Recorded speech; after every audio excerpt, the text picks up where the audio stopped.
So we've reached the second of our presentations on wisdom. First one was by Chris last week, and a lot of what I want to say in this presentation actually comes out of what Chris said last week. I thought Chris's sermon last week was a really excellent way of introducing the topic of wisdom. We're going to look more particularly at Proverbs 2 and Proverbs 3. So, Proverbs 2, I'll just read it to you, the bit that I want to focus on. For the Lord gives wisdom, from his mouth come knowledge and understanding. He holds success in store for the upright. He is a shield to those whose walk is blameless. For he guards the course of the just and protects the way of his faithful ones. Then you will understand what is right and just and fair, every good path. For wisdom will enter your heart, and knowledge will be pleasant to your soul. Discretion will protect you, and understanding will guard you. Wisdom is clearly what Solomon wanted. We learnt that last week. I found a quote somewhere, though I'm not quite sure who said it, that the beginning of wisdom is to desire it. And that was clearly what Solomon wanted. But the wisdom he wanted comes from God. It was given to Solomon by God. I thought it was interesting, that verse that says God guards our course through the wisdom that he gives. But he only does that if we're attentive to that wisdom. Solomon, as Chris said last week, was perhaps not attentive to that wisdom later in his life, and he went rather astray. Key verse for this presentation, and again this was mentioned by Chris last week, is verse 9, then you will understand what is right and just and fair, every good path. You will understand justice, if you like. Now, I tried very hard to get this video clip incorporated into the PowerPoint, but it didn't work very well. And I've decided it's probably better looking at it separately anyway. So I think Izzy has very kindly uploaded this YouTube video clip of a very old film that gives you what's the word I'm looking for? Not perhaps completely historical, but a true-ish depiction of what happened in King Solomon's famous judgment about the two women who both are claiming the one baby. And again, Chris mentioned that last week as well. If you look at that, either before this presentation or after this presentation, it doesn't really matter, and you don't have to look at it if you don't want to. But what I wanted to pull out was that it was Solomon's wisdom that gave him the ability to judge in this case. And he judged rightly, justly, and fairly.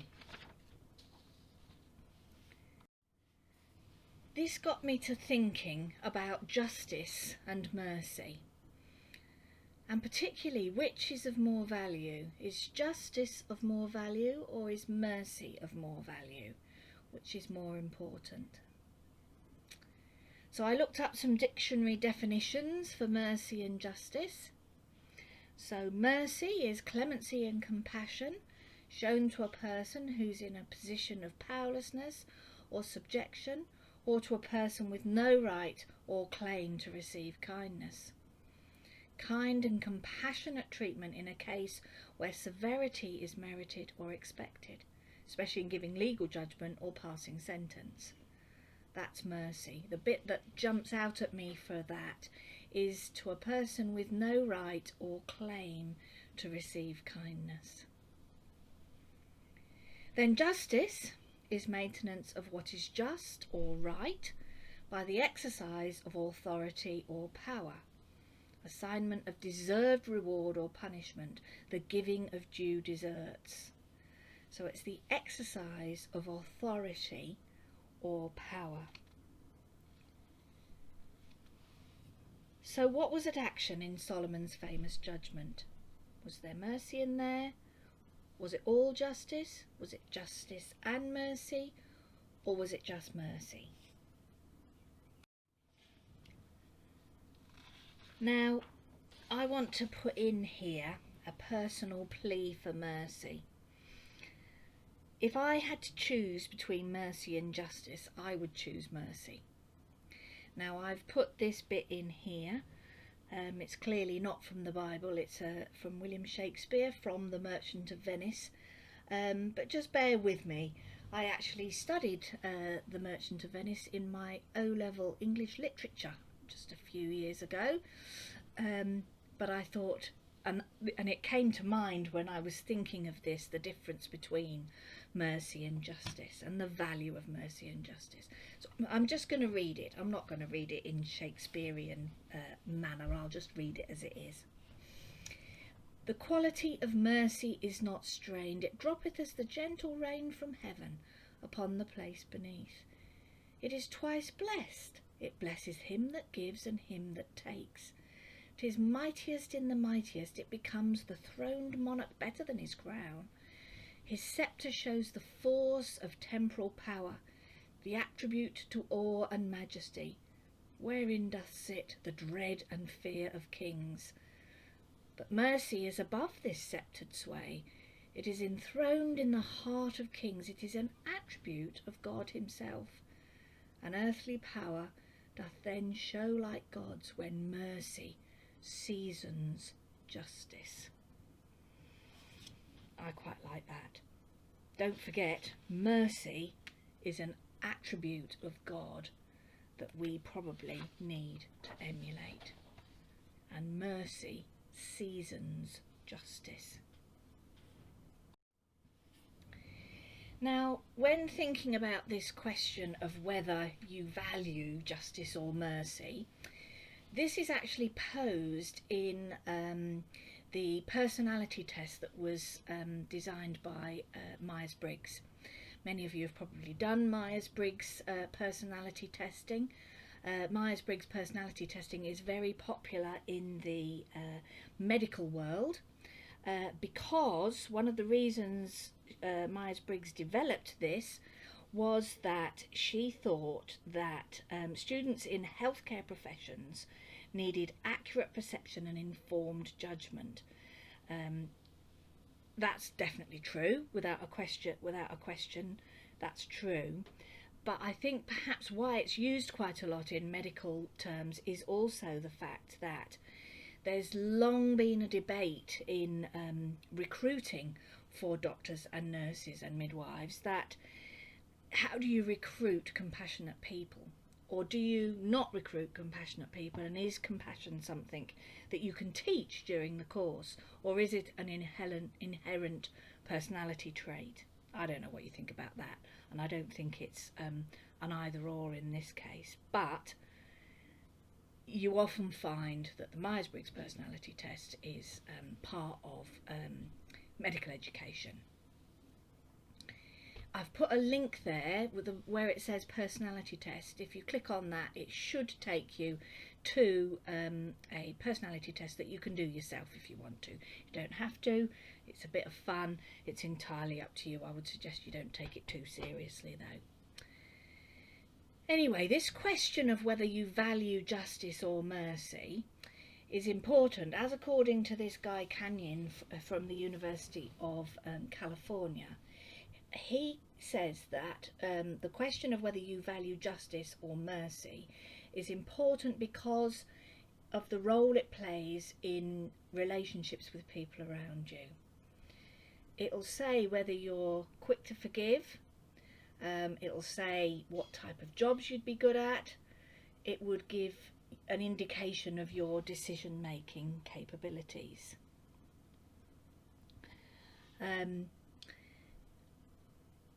We tend to think in the legal system that justice and mercy are the opposite to each other.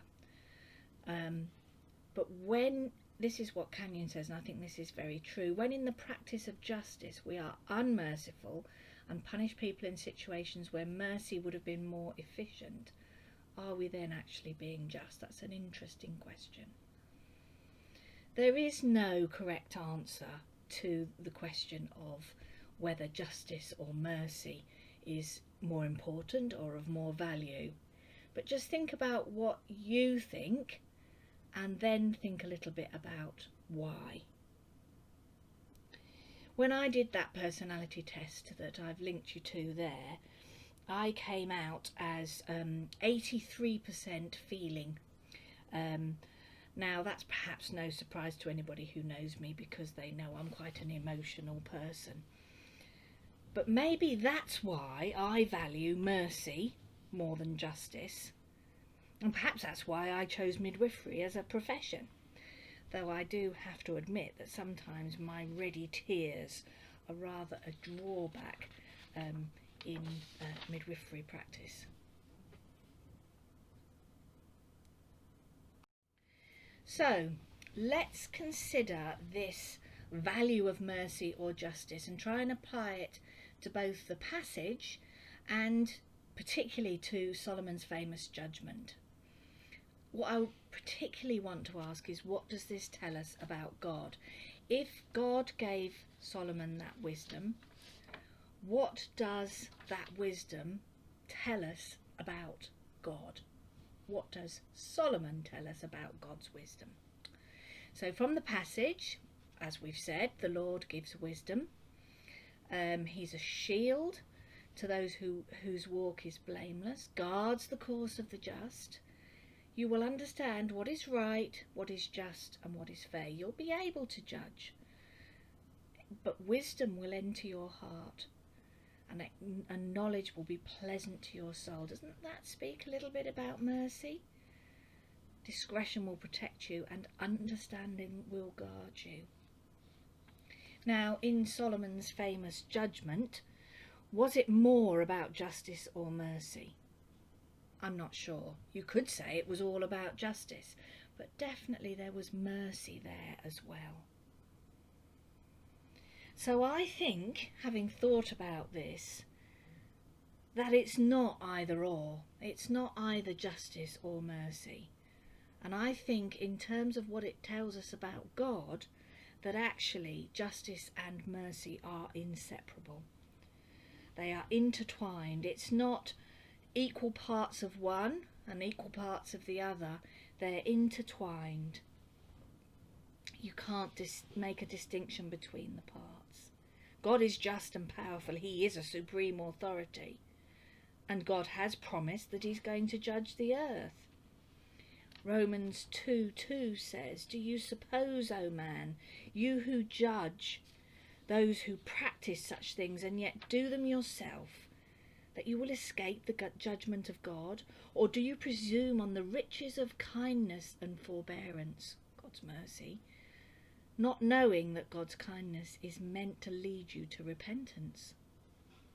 But because of your hard and impenitent heart, you are storing up wrath for yourself on the day of wrath, when God's righteous judgment will be revealed." When I was thinking about judgment, and particularly God's judgment, I was drawn to Matthew 25, and I'll just read that to you now. This is about judgment, but I would argue that it's tinged with mercy as well. "When the Son of Man comes in his glory, and all the angels with him, he will sit on his glorious throne. All the nations will be gathered before him, and he will separate the people from one another, as a shepherd separates the sheep from the goats. He will put the sheep on his right hand, and the goats on his left. Then the king will say to those on his right, 'Come, you are blessed by my Father, take your inheritance, the kingdom prepared for you since the creation of the world.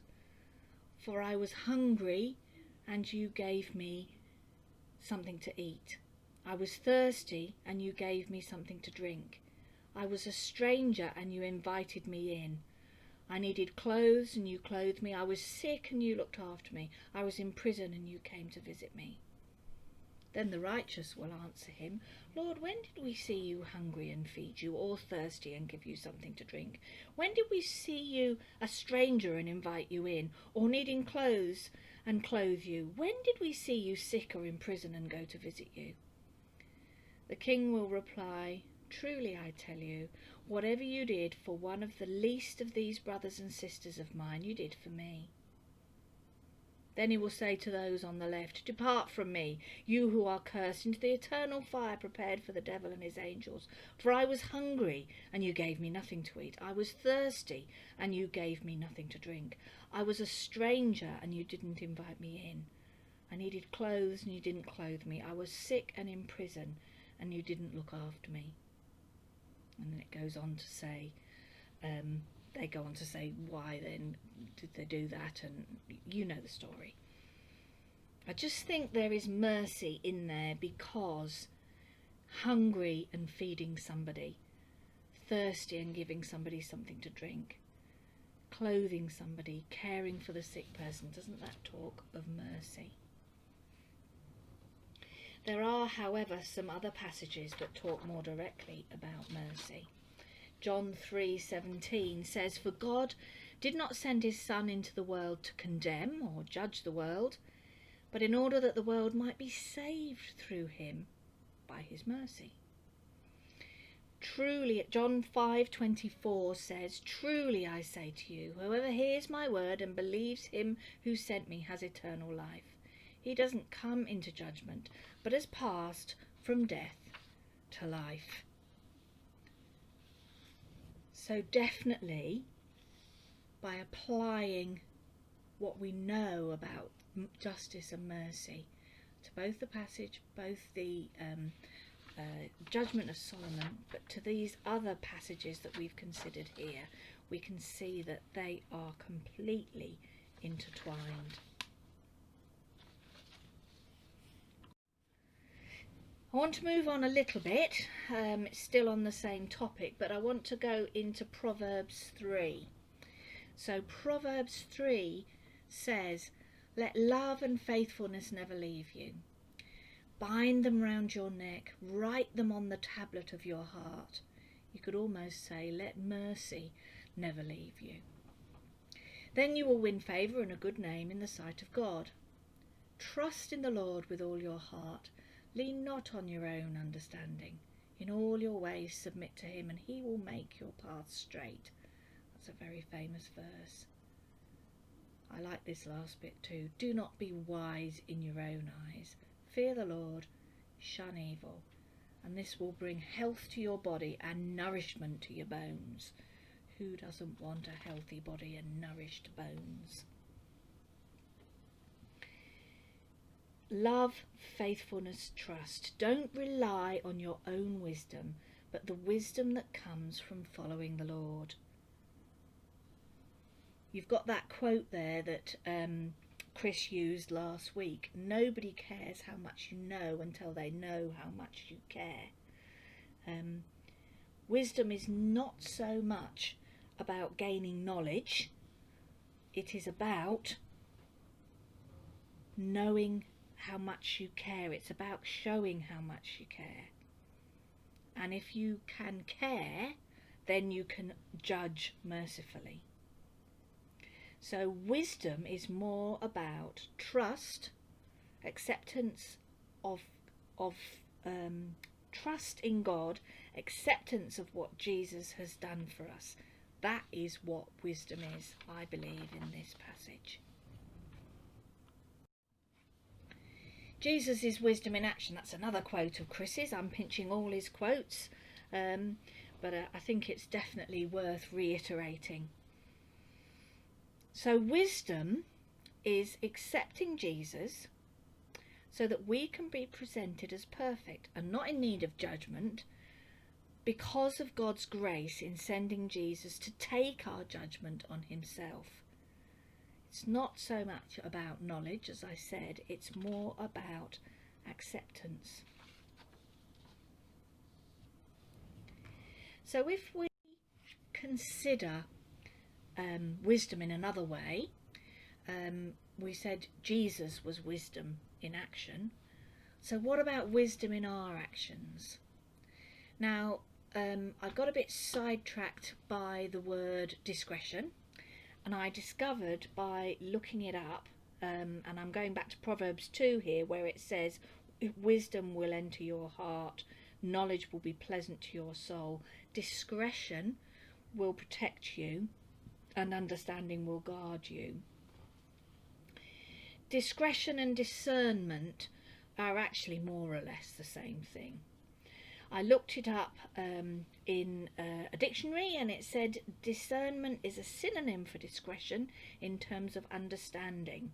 You can use discernment instead of discretion if it concerns topics such as perception, tact or caution. And you could say perception, tact or caution are in another idea, judgment, if you like. Okay, so discernment, discretion, wisdom, they're all bound up together. They're all more or less the same thing, and discernment is the ability to judge people. So yeah, we know they're all muddled up together, all in together.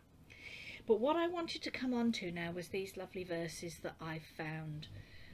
Romans 12:2 says, "Do not be conformed to this world. Be transformed by the renewal of your mind, so that by testing you may discern what is the will of God, what is good and acceptable and perfect." According to Peter, God has granted us everything pertaining to life and godliness through the true knowledge of him who called us by his own glory and excellence. And then in James, this is the one that I particularly like. "Who is wise and understanding among you? Let them show it by their good life, by deeds or actions done in the humility that comes from wisdom." I love that, the humility that comes from wisdom. So wisdom, or being wise, is achieved by turning to Jesus, accepting him, being delivered of judgment due to Jesus taking our deserved judgment on himself when he died on the cross, and particularly getting in tune with God. So what does it mean to be in tune with God? I found this it was written by Ruth Haley Barton, and it really speaks for itself. She talks about discernment, discretion, wisdom as a way of life. Discernment is a quality of attentiveness to God that over time develops into the ability to sense God's heart and purpose in any given moment. We become familiar with the tone, quality and content of God's voice. We notice how God is present for us in the moment, and we wonder, where is God unfolding his work of love and redemption, and what is my most authentic response to that? It's this bit in purple that I particularly liked. So we need to cultivate the habit of discernment, because this means we are always seeking the movement of God's Spirit so that we can abandon ourselves to it. Sometimes abandoning ourselves to the will of God is like floating down a river. We relax and allow the current of the river to carry us along.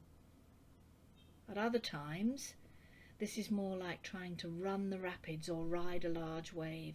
We must keep our body and mind attuned to the dynamic of the water so that we can ride it to its destination rather than being toppled by its force.